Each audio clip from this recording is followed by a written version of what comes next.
ஹோட்டலுக்குலாம் போகிறோம் அப்படின்னா சப்பாத்தி கேட்டோம் அப்படின்னா முக்கியமாக மோஸ்ட்லி எல்லா ஹோட்டல்லையும் வந்து பார்த்திங்கன்னா இந்த வெஜிடபிள் ஒயிட் குருமா தான் வந்து வைப்பாங்க. அது செம்ம டேஸ்ட்டாக இருக்கும்.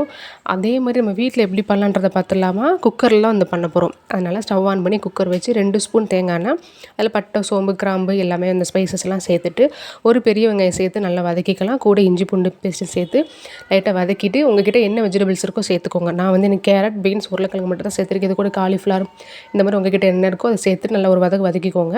இப்போ தான் மெயின், இப்போ தான் ஒரு பேஸ்ட் வந்து அரைக்க போகிறோம். இதுதான் அந்த குருமாக்கு டேஸ்ட்டே வந்து கொடுக்க போகுது. தேங்காய், கசகசா, சோம்பு, மிளகா, முந்திரி பருப்பு இது எல்லாத்தையும் சேர்த்து நல்லா தண்ணி விட்டு பேஸ்ட் மாதிரி அரைச்சிட்டு வதக்கிட்டு அந்த வெஜிடபிள்ஸ் கூட சேர்த்து இந்த குருமாக்கு எவ்வளோ தண்ணி வேணுமோ அதில் சேர்த்துக்கோங்க. கூடவே தேவையான கொஞ்சம் உப்பு, ஒரு 1/4 ஸ்பூன் அளவுக்கு மட்டும் சுகர் இதெல்லாம் ஆட் பண்ணி நல்லா மிக்ஸ் பண்ணிவிட்டு குக்கரை வந்து மூடி ஒரு 2 விசில் விட்டிங்க அப்படின்னா எல்லாமே வந்து வெந்துடும். நீங்கள் இந்த விசில் வரும்போதே அந்த குருமாவோட ஸ்மெல் செம்மையாக இருக்கும். ட்ரை பண்ணுங்கள்.